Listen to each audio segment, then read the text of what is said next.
नमस्कार। भारत कारगिल युद्ध की 26वीं वर्षगांठ आज मना रहा है। यानी 26 साल पहले कारगिल युद्ध शुरू हुआ था, जो 2 महीने 3 सप्ताह तक चला था। 3 मई 1999 को कारगिल युद्ध की शुरुआत हुई थी और 26 जुलाई 1999 को ये खत्म हुआ था। और भारत ने पाकिस्तान के मंसूबों पर पानी फेर दिया था और भारत ने इस युद्ध में जीत दर्ज की थी। ऑपरेशन विजय ये था और इसलिए आज भी कारगिल विजय दिवस को ऑपरेशन विजय या कारगिल विजय दिवस के रूप में मनाया जाता है। अब हम कारगिल विजय दिवस एक ऐसे समय मना रहे हैं जब कुछ दिन पहले ही ऑपरेशन सिंदूर में भी भारत सफल रहा है। यहां सबसे महत्वपूर्ण बात यह है विश्लेषण करने वाली कि 26 साल पहले पाकिस्तान ने जो हरकत की थी उसका विजय दिवस तो आज हम मना रहे हैं, लेकिन इस 26 सालों में क्या बदलाव आए भारतीय सेनाओं में, क्या बदलाव आए पाकिस्तान की फितरत में, और इन 26 सालों में यानी कारगिल युद्ध से लेकर ऑपरेशन सिंदूर तक क्या कुछ बदल गया। अगर हम इस पर शॉर्ट में चर्चा करें, संक्षेप में चर्चा करें, तो सबसे पहली बात यह है कि जो कारगिल युद्ध था वो इतना लंबा खिंचने का, 2 महीने 3 सप्ताह चलने का एक ही वजह थी कि जो भारतीय सेनाओं में के बीच ये पाया गया कि तालमेल की कमी थी।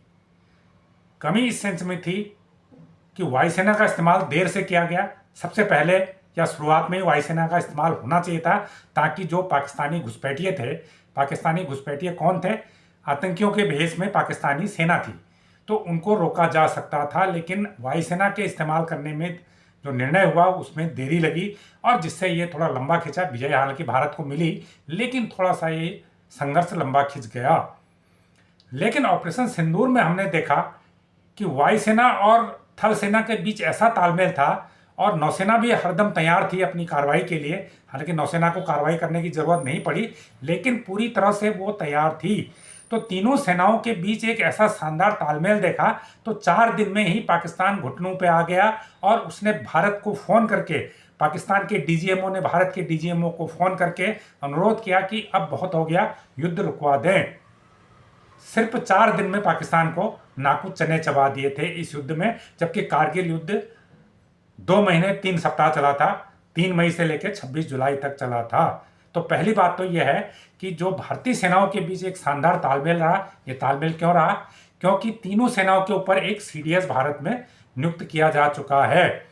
और जब कारगिल युद्ध की समीक्षा के लिए जो कमेटी बनी थी, उसी कमेटी ने सिफारिश की थी कि हमें एक सीडीएस नियुक्त करना चाहिए, चीफ ऑफ डिफेंस स्टाफ नियुक्त करना चाहिए, ताकि ऐसी आपात स्थितियों में सेनाओं के बीच बेहतर कोऑर्डिनेशन हो सके और तत्काल फैसले लिए जा सकें। तो कारगिल रिव्यू कमेटी की सिफारिश के बाद ही सीडीएस की नियुक्ति की अनुशंसा हुई थी और कुछ साल पहले सीडीएस नियुक्त किया गया था। और ऑपरेशन सिंदूर के दौरान इसका फायदा दिखा। तीनों सेनाओं का शानदार सामंजस्य और 4 दिन के भीतर पाकिस्तान को नाकूच चने चबा देना।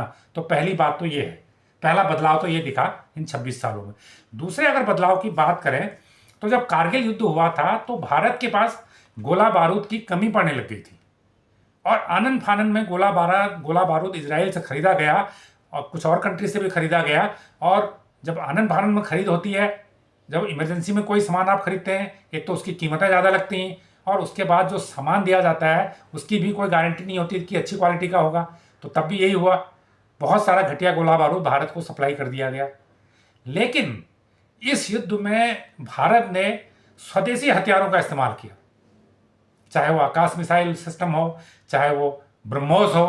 क्योंकि जब पहलगाम आतंकी घटना के बाद भारत ने ऑपरेशन सिंदूर शुरू किया और पाकिस्तान में 9 आतंकी ठिकानों पर 24 मिसाइल हमले किए, तो वो ब्रह्मोस के मिसाइल हमले थे। ब्रह्मोस से हमले किए गए थे जो 300 किलोमीटर तक वार कर सकती है और ये ब्रह्मोस भारत में ही बन रही थी।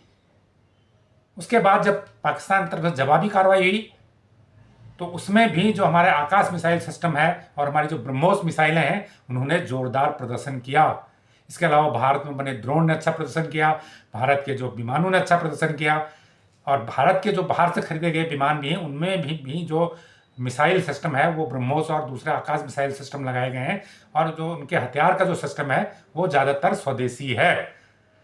तो कारगिल युद्ध में जहां हमारी निर्भरता विदेशी हथियारों पर थी, वहीं ऑपरेशन सिंदूर में हमारी निर्भरता देसी हथियारों पर थी। हमारे पास देसी हथियार थे, जितना गोला बारूद की तो कोई कमी ही नहीं थी, जितना चाहिए उतना था। हालांकि इसमें गोला बारूद की ज़रूरत कम पड़ी, क्योंकि ये लड़ाई आमने सामने कम हुई थी, ड्रोन और विमानों से, मिसाइलों से ज़्यादा हुई थी। तो दूसरी बात ये कि कारगिल में हम हथियार गोला बारूद के मामले पर दूसरे कंट्री पर निर्भर थे, लेकिन ऑपरेशन सिंदूर में स्वदेशी हथियारों का जलवा दिखा। तो ये दूसरा बदलाव इन 25-26 सालों में दिखा। तीसरी बात ये देखी गई, 26 सालों में युद्ध का सारा स्वरूप ही बदल गया। कारगिल की जो लड़ाई हुई थी वो आमने सामने की लड़ाई हुई थी, और कारगिल और द्रास सेक्टर में हुई थी, जो लद्दाख जिले में है। तो आमने सामने की लड़ाई में 527 सैनिक, भारतीय सैनिक मारे गए थे, और पाकिस्तान के 700 सैनिक मारे गए थे। तो ये आमने सामने की लड़ाई थी, इसमें काफ़ी गोला बारूद भी लगा, और आमने सामने की लड़ाई में काफ़ी कैजुअलिटी हुई। लेकिन इन 26 सालों में टेक्नोलॉजी का इतना विस्तार हुआ, इतना बदलाव हुआ, कि जो लड़ाई हुई, ऑपरेशन सिंदूर का जो 4 दिन का संघर्ष हुआ, इसमें आमने सामने की लड़ाई नहीं के बराबर हुई। थोड़ी बहुत एलओसी पे फायरिंग हुई, जिसमें एक दूसरे की तरफ के जवान और निर्दोष लोग मारे गए। इसके अलावा ये पूरा संघर्ष मिसाइलों से, लड़ाकू विमानों से, आर्म्ड ड्रोन से, नॉन आर्म्ड ड्रोन से हुआ। तो युद्ध का सारा स्वरूप ही बदल गया। इस युद्ध में भारत ने महसूस किया कि अब वो आमने सामने की लड़ाई का जमाना नहीं रहा, अब तो ड्रोन से लड़ाई होगी या मिसाइल दागी जाएंगी। किसी को किसी की सीमा के अंदर घुसने की जरूरत ही नहीं है। अपनी सीमा से ही आप दूसरे के शहरों को, दूसरे के मिलिट्री बेस को निशाना बना सकते हैं। तो तीसरा बदलाव ये देखा गया इन 26 सालों में कि युद्ध का सारा स्वरूप ही बदल गया। अब भारत को भी आगे की जो तैयारी करनी होगी, इसी बदले हुए स्वरूप के हिसाब से ही करनी होगी, और उसने शुरू भी कर दी है। ये तीसरा बदलाव था।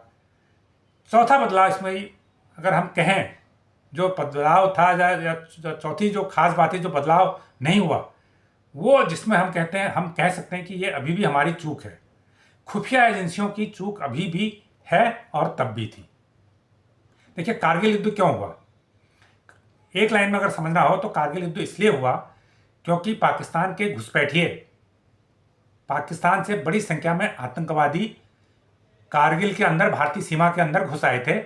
एलओसी क्रॉस करके भारतीय एरिया में घुस आए थे, और टाइगर हिल और उसके आसपास की कुछ पोस्टों पर उन्होंने कब्जा कर लिया था। भारत की पोस्टों पर, चेक पोस्टों पर उन्हें कब्जा कर लिया था। अब सवाल यह है कि एलओसी पार्क के हमारे एरिया में पाकिस्तान के लोग घुस आए, इसमें कुछ कहते हैं कि आतंकवादी थे, लेकिन ज़्यादातर पाकिस्तान के सेना के जवान थे, जो आतंकवादियों के रूप में भेजे गए थे। अब एक महत्वपूर्ण बात है कि पाकिस्तान में जो जवान है और आतंकवादी में फर्क सिर्फ वर्दी का होता है। अगर वहाँ का जवान वर्दी पहन ले, वहाँ आतंकवादी वर्दी पहन के भी चले जाते हैं, और जो वर्दी वाले सिपाही हैं वो आतंकवादियों की तरह कपड़े पहन के भी आ जाते हैं। तो वर्दी का फर्क है पाकिस्तान के जवानों में और पाकिस्तान के आतंकवादियों में। तो पाकिस्तान ने बड़े पैमाने पर अपने जवानों को, आईएसआई के एजेंटों को आतंकवादियों के रूप में भारत में घुसा दिया, और टाइगर हिल जैसे जो कई चौकियां थी उन पर कब्जा कर लिया। और यहाँ पर खुफिया एजेंसियों को पहले पता ही नहीं चल पाया, और जब पता चला तब तक बहुत देर हो चुकी थी, और उसके बाद फिर कार्रवाई शुरू हुई। तो इस कारगिल युद्ध में खुफिया एजेंसियों की सबसे बड़ी चूक मानी गई। खुफिया एजेंसियां कई स्तरों पर काम करती हैं। वो लोकल पब्लिक के बीच में जिस एरिया का मामला हो वहाँ पर भी काम करती हैं, वो स्टेट लेवल पे भी काम करते हैं, वो नेशनल लेवल पे भी काम करती हैं, और वो दूसरे देश में भी काम करती हैं। हमारी खुफिया एजेंसियाँ पाकिस्तान में काम करती हैं, पाकिस्तान की एजेंसियाँ हमारे यहाँ काम करती हैं। तो इन सब लेयर पर खुफिया एजेंसियों की चूक हुई, और ये तब हमें पता चला जब हमारी चौकी पर कब्जा हो गया, तब हमें पता चला कि हाँ, आतंकवादी घुसा है। बहुत बड़ी चूक थी। उसके बाद खुफिया एजेंसियों की चूक को दुरुस्त करने के लिए कई उपाय किए गए, बहुत सारे कदम उठाए गए। मल्टी एजेंसी सेंटर बनाया गया, होम मिनिस्ट्री में डेली इसकी मीटिंग होती है, तमाम 50 तरह से जो सूचनाएं आती हैं, 50 सोर्सेज से, एजेंसियों से सूचनाएं आती हैं, उनको कंपाइल किया जाता है, एनालिसिस किया जाता है डाटा का, तमाम प्रयास किए जाते हैं। इसके बाद भी बहुत बड़ी खुफिया चूक हुई पहलगाम में। पाकिस्तान से आतंकवादी आए, 28 निर्दोष पर्यटकों की हत्या कर दी, धर्म पूछ के उनकी हत्या कर दी गई, और उसके बाद वो गधे की सींग की तरह गायब हो गए। आज तक भारतीय एजेंसियां उनको पकड़ नहीं पाई। तो जो खुफिया चूक 1999 में हुई थी, वही चूक पहलगाम में फिर हुई। आखिर इतनी बड़ी चूक क्यों हुई, ये तब भी चिंता का विषय था 1999 में भी, और आज भी चिंता का विषय है। तो इस मामले में भारत वो प्रगति नहीं कर पाया जो उसे करनी चाहिए थी। अब उम्मीद करते हैं कि आगे करेगा। 4 बदलाव इसमें ये देखें। 5वां एक बदलाव और कहें कि पाकिस्तान बहुत ही एक ऐसा कंट्री है, फ्रॉड कंट्री है, जो फर्जीवाड़ा बहुत करता है।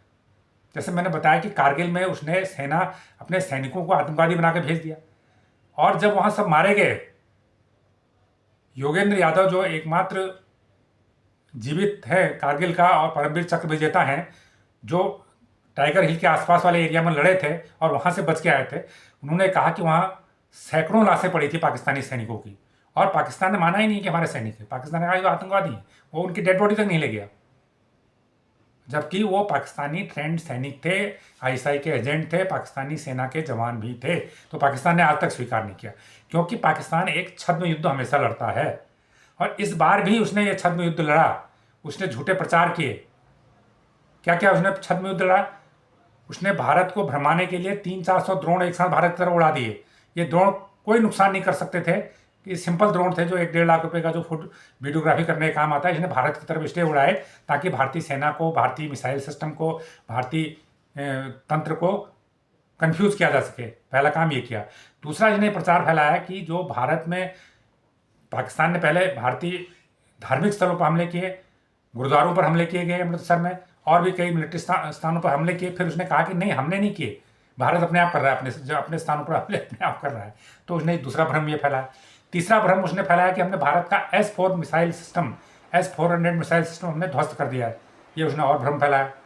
तो इसी प्रकार कई किस्म के उसने भ्रम फैलाए, और ये भी भ्रम फैलाया कि हमने भारत के 5 लड़ाकू विमान मार कर आए, जबकि इनमें कोई सच्चाई नहीं थी। तो जो झूठ उसने 1999 में फैलाया, वही झूठ उसने इस समय भी फैलाया, जिसको भारत ने काउंटर किया। तो ये जानकारी आपको कैसी लगी, हमें कमेंट करके ज़रूर बताएं। जो लोग इस चैनल को पहली बार देख रहे हैं वो इसे लाइक करें, सब्सक्राइब करें और शेयर करें। धन्यवाद।